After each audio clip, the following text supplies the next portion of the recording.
ஓம் சாந்தி. இன்றைய முரளி 4 டிசம்பர் 2025.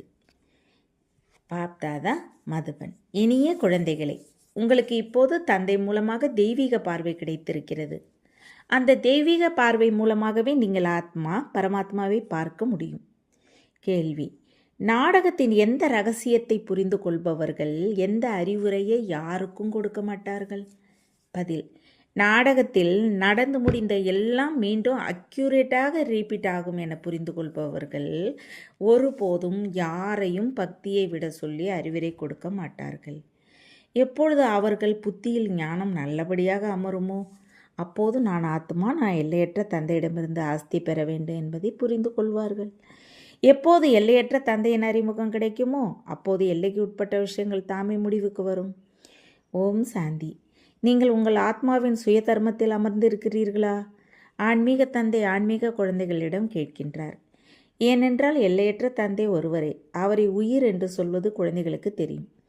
அவரை மட்டும் சுப்ரீம் என்று சொல்கிறார்கள். சுப்ரீம் உயிர் அல்லது பரமாத்மா என்று சொல்கிறார்கள். பரமாத்மா நிச்சயம் இருக்கிறார், பரமாத்மாவே இல்லை என்று சொல்வதில்லை. பரம் ஆத்மா என்றால் பரமாத்மா. இதுவும் புரிய வைக்கப்பட்டிருக்கிறது. குழப்பமடையக்கூடாது.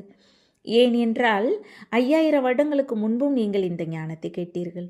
ஆத்மாவே கேட்கிறது. ஆத்மா சூட்சுமமாக மிக சிறியதாக இருக்கிறது. அந்த அளவில் இருப்பதால் அதை இந்த கண்களால் காண முடியாது.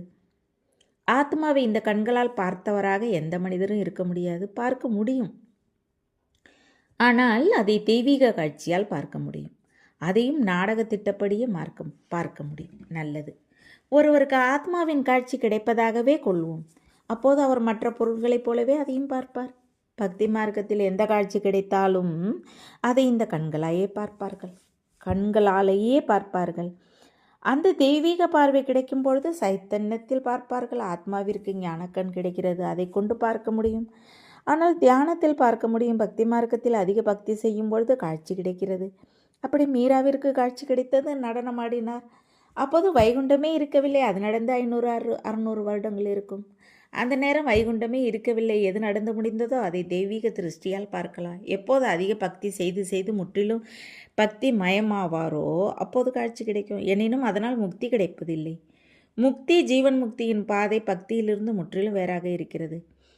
பாரதத்தில் எத்தனை கோவில்கள் இருக்கின்றன? சிவலிங்கத்தை வைக்கிறார்கள், பெரிய லிங்கத்தையும் வைக்கிறார்கள், சிறியதையும் வைக்கிறார்கள். ஆத்மா எப்படியோ அப்படியே பரமபிதா பரமாத்மாவும் இருப்பது இப்போது குழந்தைகளுக்கு தெரியும். அனைவரின் அளவும் ஒன்றாக இருக்கிறது. தந்தை எப்படி அப்படியே குழந்தைகள். ஆத்மாக்கள் எல்லோரும் சகோதரர்கள். ஆத்மாக்கள் பாகத்தை நடிக்க இந்த சரீரத்துக்குள் வருவது புரிந்து கொள்ளும் விஷயம். இது ஒன்றும் பக்தி மார்க்க கட்டுக்கதை கிடையாது.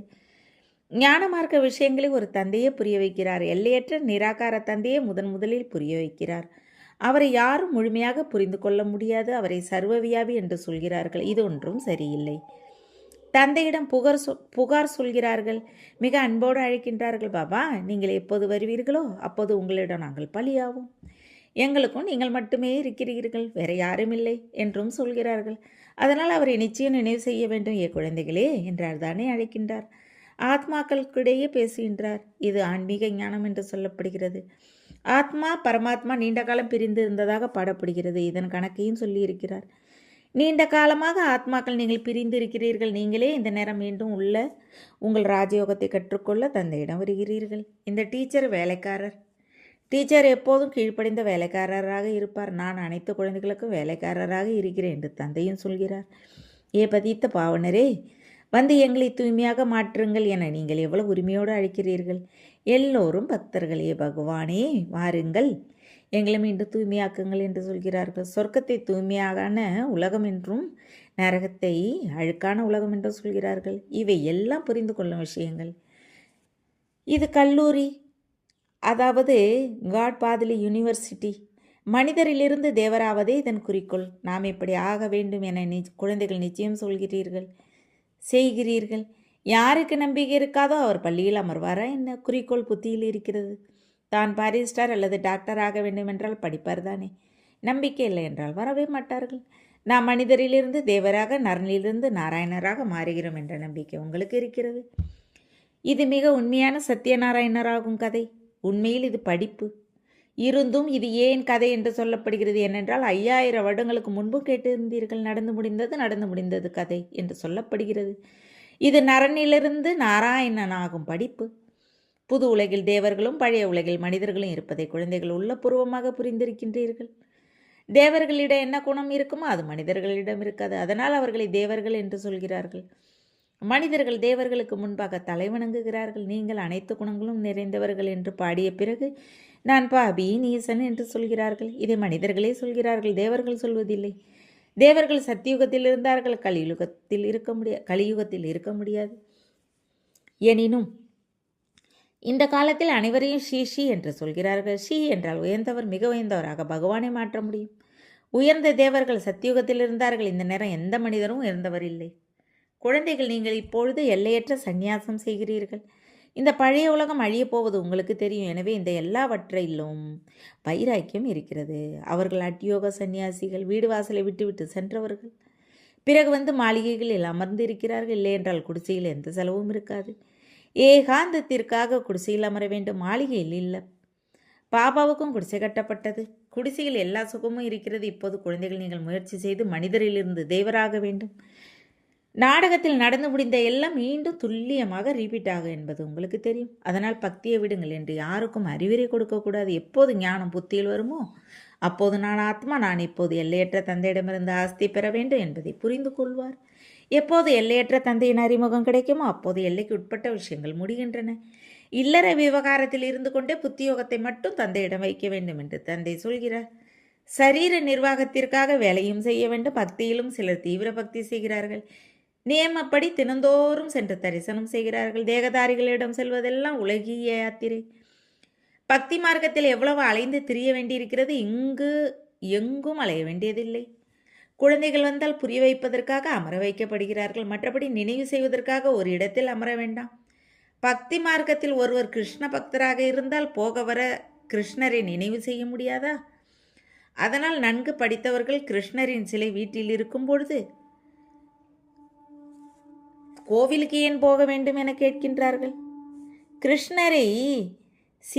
கிருஷ்ணரின் சிலைக்கு நீ எங்கிருந்து வேண்டுமானாலும் பூஜை செய், நல்லது. சிலை இல்லாவிட்டாலும் நினைவு செய்து கொண்டே இரு என்று சொல்கிறார்கள். பொருளை ஒருமுறை பார்த்துவிட்டால் அதன் நினைவு இருக்கும். சிவபாபாவை நீங்கள் வீட்டிலிருந்து நினைக்க முடியாதா என உங்களிடம் கேட்கிறார்கள். இது புது விஷயம். சிவபாபாவை யாருக்கும் தெரியாது. பெயர், உருவம், காலம், தேசம் எதையும் அறியவில்லை. சர்வவியாபி என்று சொல்கிறார்கள். ஆத்மாவை பரமாத்மா என்று சொல்ல முடியாது. ஆத்மாவிற்கு தந்தையின் நினைவு வருகிறது. எனினும் தந்தையை அறியாத போது 7 நாட்கள் புரிய வைக்க வேண்டியிருக்கிறது. பிறகு சில்லறை விஷயங்களும் புரிய வைக்கப்படுகின்றன. தந்தை ஞானக்கடல் எவ்வளவு காலமாக கேட்டு வருகிறீர்கள். ஏனென்றால் இது ஞானம். மனிதரிலிருந்து தேவராகும் ஞானம் நமக்கு கிடைக்கிறது என்பதை புரிந்து கொள்கிறீர்கள். உங்களுக்கு புது புது ஆழமான விஷயங்களை சொல்கிறேன் என்று தந்தை சொல்கிறார். முரளி உங்களுக்கு கிடைக்கவில்லை என்றால் நீங்கள் எவ்வளவு கூச்சல் போடுகின்றீர்கள். நீங்கள் தந்தையை நினைவு செய்யுங்கள் என்று தந்தை சொல்கிறார். முரளி படிக்கின்றீர்கள், இருந்தும் மறக்கின்றீர்கள். நான் ஆத்மா இவ்வளவு சிறிய புள்ளி என்பதை முதலில் நினைவு செய்ய வேண்டும். ஆத்மாவையும் அறிய வேண்டும். இவரது ஆத்மா வெளிவந்து அடுத்தவரிடம் பிரவேசம் செய்தது என்று சொல்கிறார்கள். ஆத்மாக்கள் நாமே பிறவி எடுத்து இப்போது அழுக்காக அப்பவித்திரமாக மாறி இருக்கிறோம். முதலில் நீங்கள் பவித்திர இல்ல தர்மத்தில் இருந்தீர்கள். லட்சுமி நாராயண இருவரும் பவித்திரமாக இருந்தார்கள். பிறகு இருவரும் அப்பவித்திரமானார்கள். பிறகு இருவரும் பவித்திரமாகிறார்கள். அப்போது பவித்திரத்தில் இருந்து பவித்திரமாகிறார்களா அல்லது பவித்திர பிறவி எடுக்கின்றார்களா? நீங்கள் எப்படி பவித்திரமாக இருந்தீர்கள் என்பதை தந்தை அமர்ந்து புரிய வைக்கின்றார். பிறகு பாவ மார்க்கத்திற்கு சென்றதால் அப்பவித்திரமானீர்கள். பூஜாரியை அப்பவித்திரமானவர் என்றும் பூஜைக்குரியவரை பவித்திரமானவர் என்றும் சொல்வார்கள். முழு உலகில் வரலாறு புவியியல் உங்கள் புத்தியில் இருக்கிறது.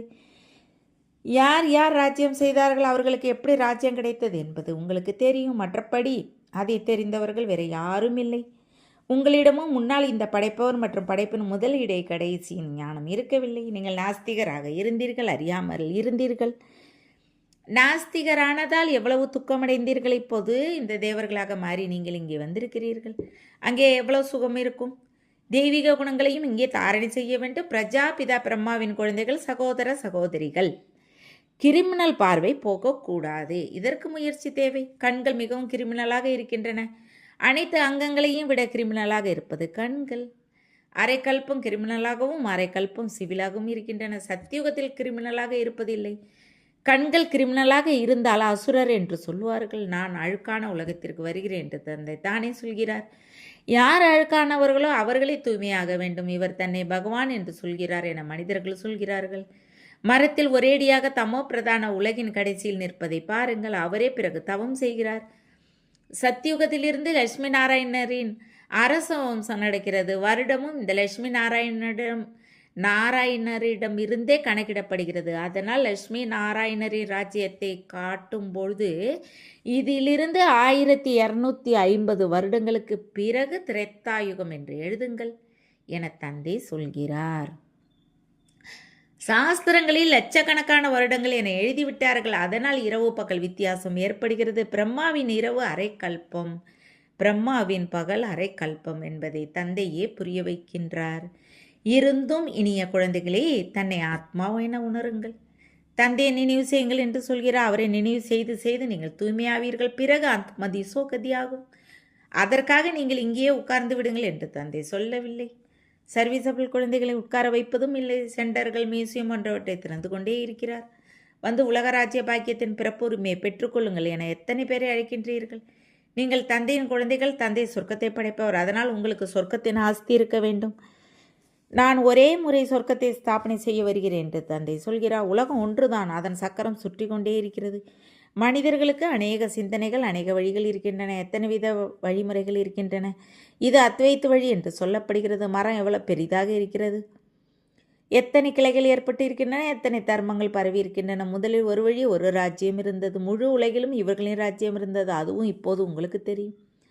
நாமே முழு உலகிற்கு எஜமானர்களாக இருந்தோம். பிறகு 84 பிறவிகள் அனுபவித்து ஏழையாவோம்.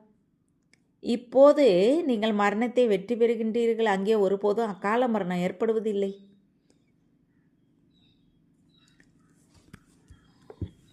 உட்கார்ந்து இருக்கும்பொழுதே அகால மரணம் ஏற்பட்டு கொண்டே இருக்கிறது. நாலாப்புறமும் மரணமே மரணம். அங்கே அப்படி நடக்காது. அங்கே முழு ஆயுளும் வாழ்க்கை இருக்கும். பாரதத்தில் பியூரிட்டி, பீஸ், பிராஸ்பர்ட்டி இருந்தன. 150 வருட சராசரி ஆயுள் இருந்தது. இப்போது எவ்வளவு ஆயுள் இருக்கிறது? ஈசன் உங்களுக்கு யோகம் கற்பிப்பதால் உங்களை யோகேஸ்வர் என்று சொல்கின்றார்கள். அங்கே ஒன்றும் சொல்ல மாட்டார்கள். இந்த நேரம் நீங்கள் யோகேஸ்வர். உங்களுக்கு நான் ராஜயோகத்தை கற்பிக்கின்றார். பிறகு ராஜராஜேஸ்வர் ஆக வேண்டும். இப்போது நீங்கள் ஞானேஸ்வர், பிறகு நீங்கள் ராஜேஸ்வர், அதாவது ராஜாக்களே ராஜா ஆவீர்கள். நல்லது. இனிமையான காணாமல் போய் கண்டெடுக்கப்பட்ட செல்ல குழந்தைகளுக்கு தாய் தந்தை பாப்தாதாவின் அன்பு நினைவுகள் மற்றும் காலை வணக்கம். ஆன்மீக குழந்தைகளுக்கு ஆன்மீக தந்தை நமஸ்காரம். ஆன்மீக தந்தைக்கு ஆன்மீக குழந்தைகளை அன்பு நினைவுகள் மற்றும் நமஸ்காரம். தாரணைக்கான முக்கிய சாரம் 1. கண்களை சிவிலாக மாற்ற முயற்சி செய்ய வேண்டும். பிரஜாபிதா பிரம்மாவின் குழந்தைகள் நாம் சகோதர சகோதரிகள். கிரிமினல் பார்வை பார்க்க முடியாது என்பது புத்தியில் சதா இருக்க வேண்டும். 2. சரீர நிர்வாகத்திற்காக கர்மங்களை செய்த போதும் புத்தியோகத்தை ஒரு பாபாவிடம் வைக்க வேண்டும். எல்லைக்கு உட்பட்ட எல்லா விஷயங்களையும் விட்டுவிட்டு எல்லையற்ற தந்தையை நினைவு செய்ய வேண்டும். எல்லையற்ற சந்நியாசியாக வேண்டும். வரதானம்: பாபா என்ற சப்தத்தின் நினைவால் காரணத்தை நிவாரணமாக மாற்றும் சதா ஆடாத அசையாதவர் ஆகுக. எந்த சூழ்நிலையாக இருந்தாலும் பாபா என்று சொன்னவுடன் அசையாதவராக வேண்டும்.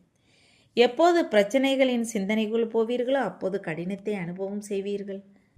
காரணத்திற்கு பதிலாக நிவாரணத்திற்கு சென்றால் காரணமே நிவாரணமாகும். ஏனென்றால் மாஸ்டர் சர்வசக்திவான். பிராமணர்களுக்கு முன்னால் பிரச்சனைகள் எறும்பு போலவும் இல்லை. என்ன நடந்தது, ஏன் நடந்தது என்பதை யோசிப்பதற்கு பதிலாக என்ன நடந்ததோ அதில் நன்மை நிறைந்திருக்கிறது, சேவை கலந்து இருக்கிறது என நினைக்க வேண்டும். ரூபம் பிரச்சனையாக இருந்தாலும் சேவை கலந்திருக்கிறது என்ற ரூபத்தில் பார்த்தால் சதா ஆடாமல் அசையாமல் இருப்பீர்கள். ஸ்லோகன்: ஒரு தந்தையின் பிரபாவத்தால் இருப்பவர் எந்த ஆத்மாவின் பிரபாவத்திற்கும் வர முடியாது. அவ்யக்த செய்கை இப்போது முழுமையாகும்.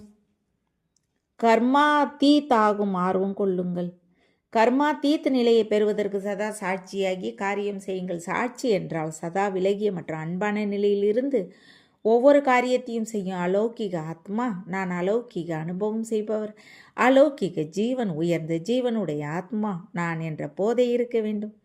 கர்மம் செய்து கொண்டே இந்த பயிற்சியை அதிகமாகி கொண்டே செல்லுங்கள். அப்பொழுது கர்மாதீத் நிலை பெறுவீர்கள்.